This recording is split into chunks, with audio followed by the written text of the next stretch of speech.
নমস্কার, আপনারা দেখছেন নিউজ টাইম ডিজিটাল। আপনাদের সঙ্গে রয়েছি আমি মৌমিতা। ইদানিং যে বিষয়টা দেখা যাচ্ছে, রাজ্যে পালা বদলের পরেই প্রতিবাদের এক নতুন ভাষা বা অস্ত্র তৈরি হয়েছে রাজ্য জুড়ে, তা হলো ডিম থেরাপি। দুর্নীতিগ্রস্ত বা অভিযুক্ত তৃণমূল নেতারা রাস্তায় বেরোলেই তাদেরকে উদ্দেশ্য করে ছোড়া হচ্ছে ডিম, রীতিমতো ডিম নিক্ষেপ করা হচ্ছে এবং এই ডিম থেরাপি একেবারে ট্রেন্ডে পরিণত হয়েছে।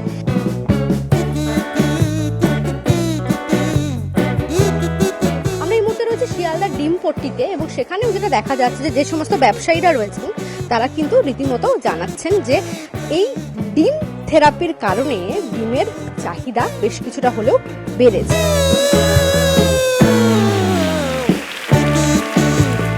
অন্ধ্রপ্রদেশ বা হায়দ্রাবাদ থেকে যে ডিম আসে আমাদের রাজ্যে এবং সেই ডিম পাইকারি বাজারের থেকে একেবারে খোলা বাজারে পৌঁছে যায়, এবছর অন্ধ্রপ্রদেশ থেকে ডিমের চাহিদা কিন্তু অনেকটাই কম। এবং গরমের কারণ তো বটেই, আরো নানা কারণে মুরগির মৃত্যু, সব মিলিয়ে ডিমের দাম কিন্তু বেশ কিছুটা বেড়েছে, সেটা পাইকারি বাজারই হোক বা খোলা বাজারে। পচা ডিম, যেটা এতদিন ব্যবসায়ীরা ফেলে দিতেন, সেই পচা ডিমের চাহিদাও কিন্তু বেড়েছে। অর্থাৎ যারা ডিম কিনতে আসছেন তারা আলাদা করে পচা ডিমের খোঁজ করছেন ব্যবসায়ীদের কাছে। পচা ডিমের বিক্রি কেমন?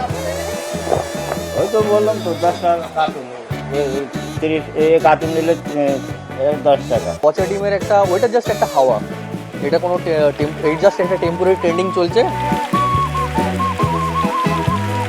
আগেও ফেলে দিতে হতো, এখন জাস্ট ওরা নিয়ে চলে যেতে মানে আমাদের সুবিধা হলো, বেরিয়ে যাচ্ছে জাস্ট। হ্যাঁ, বর্তমানে আমাদের রাজ্যের যে রাজনৈতিক সংস্কৃতির সঙ্গে কি আদৌ এটা খাপ খায়? আদৌ কি এইভাবে প্রতিবাদ জানানোর কোনো অর্থ রয়েছে, বা এটা কি মানবাধিকার লঙ্ঘন করা হচ্ছে না? সেই প্রশ্নও কিন্তু অনেকে তুলছেন। তবে সমস্ত কিছুর ঊর্ধ্বে গিয়ে যে বিষয়টা সামনে চলে এসছে সেটা হচ্ছে রাজ্যে ডিমের দাম বেড়েছে এবং একই সঙ্গে মিড ডে মিলের যে মেনু, আমরা জানি যে মিড ডে মিলে বেশ কিছু পরিবর্তন আনা হয়েছে, ইসকনকে দায়িত্ব দেওয়া হয়েছে, সেই জায়গা থেকে মিড ডে মিলের মেনু থেকেও ডিম বাদ পড়ে গিয়েছে, ডিম কাটছাট করে সেখানে অন্য মেনু আনা হয়েছে। অর্থাৎ ডিমকে ঘিরে বিভিন্ন রকম খবর সংবাদের শিরোনামে উঠে আসছে।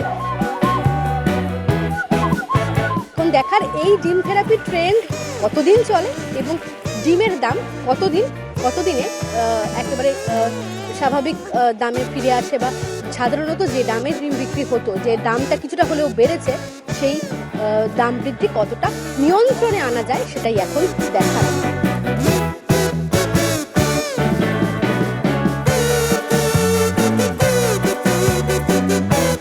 এরকমই আরো ইন্টারেস্টিং খবরের জন্য আপনাদের নজর থাকুক নিউজ টাইম ডিজিটালে। ক্যামেরা তাপস ঘোষের সঙ্গে মৌমিতা মিত্র, নিউজ টাইম ডিজিটাল।